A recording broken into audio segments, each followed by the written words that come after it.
Okay, so we're going into some unsure times right now inside of Suicide Squad Kill the Justice League with an unknown future of what's going to happen with this game. Not because of how well it can do or what it can perform or what it can bring to the table, but solely because of the amount of people that are playing versus like critic reviews that absolutely slammed it into the floor. This makes absolutely no sense because realistically we're just not sitting in the same space when it comes to user reviews versus critics reviews.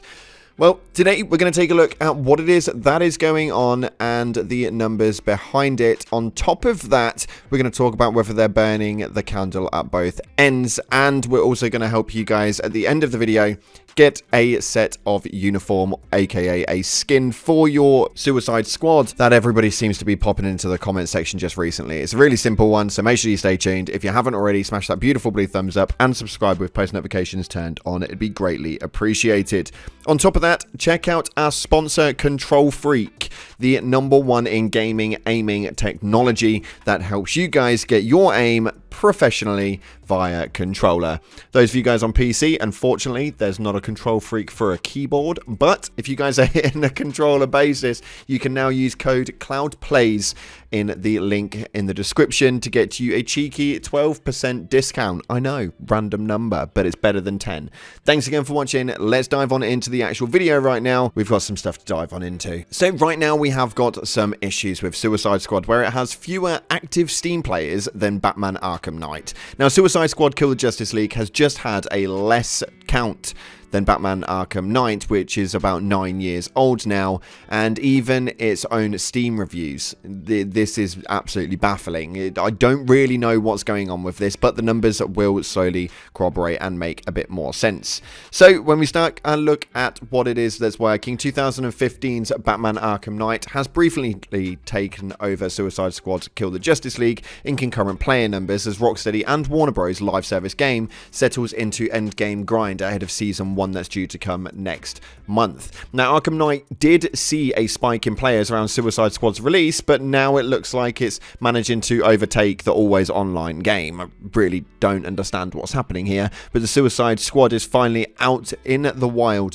after several days as the Batman Arkham developer releases a follow-up in the same universe with very different looter-shooter gameplay. Now, the superhero game hasn't only just been released on Steam, but thanks to SteamDB, we get an accurate number and actively compare them on with the game on the platform. Now, this one is a bit of a difficult one, as when we were recording this video, the Suicide Squad Kill the Justice League had around 2,400 players concurrent, and Rocksteady's Batman Arkham Knight had 2,600 players concurrent 9 years after release. This is a little bit concerning, to say the least, because I don't really understand how this has taken its toll. The game is actually good, it's pretty damn enjoyable, and for me myself, I seem to understand how a game operative actually works and the engines that work inside of it, and how critics can essentially control the market to that degree. Now, obviously, a lot of the critic websites had an issue with this game, they had a lot of problems with it, and I don't really understand it. Now, if we look on PlayStation, you can see right here on screen that we have got a tasty little screenshot for the Suicide Squad being at a 4.45 star with over 6.4 thousand ratings on it, and that seems to be a positive review. No, I really can't seem to fathom how this one's actually working. But the Suicide Squad game itself on Steam is also at a very positive 3,500.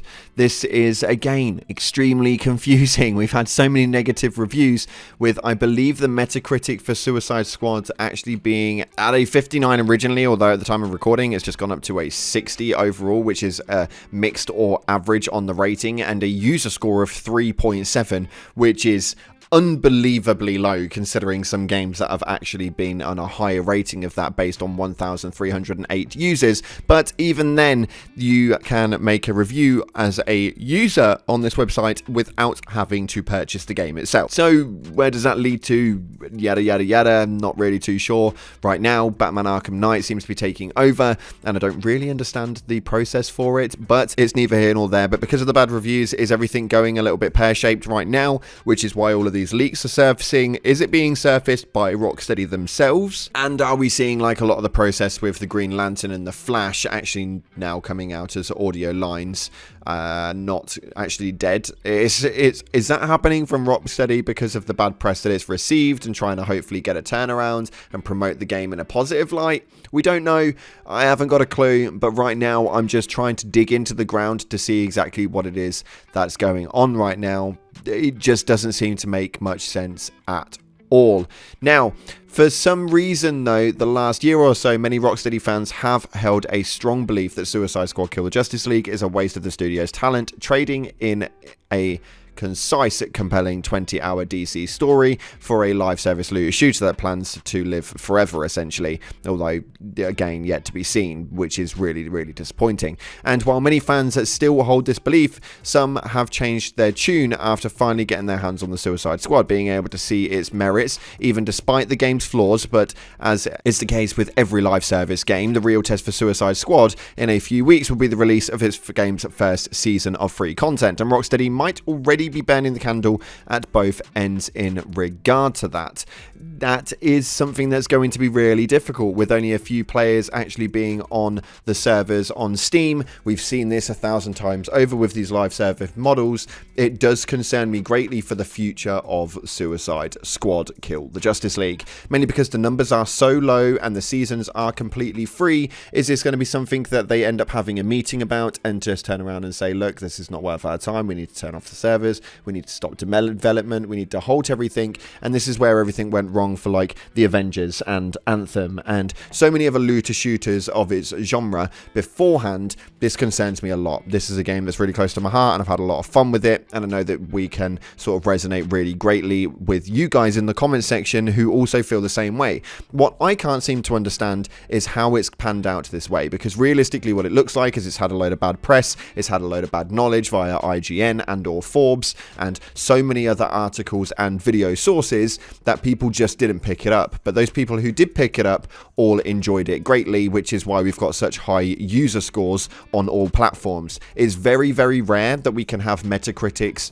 and or otherwise with official critiques and stuff like that being such a low score while the users are putting it at such a high score. This does not happen very often and it's a rarity. So what I think is that something needs to really be promoted through ahead of time and kind of push out that negative spin and hopefully be able to source some more players in a concurrent basis, because a couple of thousand on Steam, it's just not going to be enough to hold its weight in pocket. Now, it does make you wonder how many people are actually playing on the consoles though, because right now Suicide Squad Kill the Justice League is at a 6.4K ratings of 4.45 stars, which is a hell of a lot. Now, if we kind of work out on average of how many people generally do a user review based on how many people are actually playing, not very many of them. So we could be looking at maybe about 20,000, which would have peaked the sales of then Steam, which means that mainly the player base is going to be on console, or at least that's how it looks like, and I don't have the figures for Xbox because I play on PlayStation. It's where I'm dragging the numbers from. But we'll have to see exactly how this one pans out. I'm really skeptical, and I don't really know what's going to happen to the future of this game, and whether its servers stay online and stays alive or not is yet to be seen and concerns me greatly. Other than that, though, really quickly, we just have to answer something for you guys that we've had obliterated in the comment section just recently, although I haven't done it myself because of normal processes and a lot of video editing and a lot of posting and stuff like that. I've not had as much time in game as a lot of you guys, but how do you get the gold outfits inside of Suicide Squad Kill the Justice League? Well, it's extremely, extremely simple. Really, really quickly, you want to get through the storyline, get through to the end game content, and once you are in the end game content, you will find something called Finite Crisis Ranks. And now the Finite Crisis Ranks are the ranking based on your end game progression. Get that Finite Crisis rank to level 100 and you will unlock the golden clothing. This is a really, really cool skin, although it does take a little bit of grafting, a little bit of grinding. If you guys want to bash through it, feel free to. 100%. It's definitely doable in like a week or so, but you guys should be able to get hold of them gold uniforms by playing the end game through to Finite Crisis rank 100. And yes, fully aware I'm only at level 20, as I've been focusing more on the news-related content right now, rather than the gameplay content myself, although I'm slowly going to be getting back in and grinding back out for this skin. That's all we got, fortunately, for today. There's a lot of things going on in the scene, and I'm trying to keep my ear to the floor to find out what's going on with everything, but so far it does seem to be very, very okay for the game, but not great. I'm a little bit concerned for its future, but I want to know what you guys are thinking down in the comment section, so let's get the conversations started. Thanks again for watching, guys. Appreciate your faces. Like, subscribe, and as always, I'll see you in the clouds.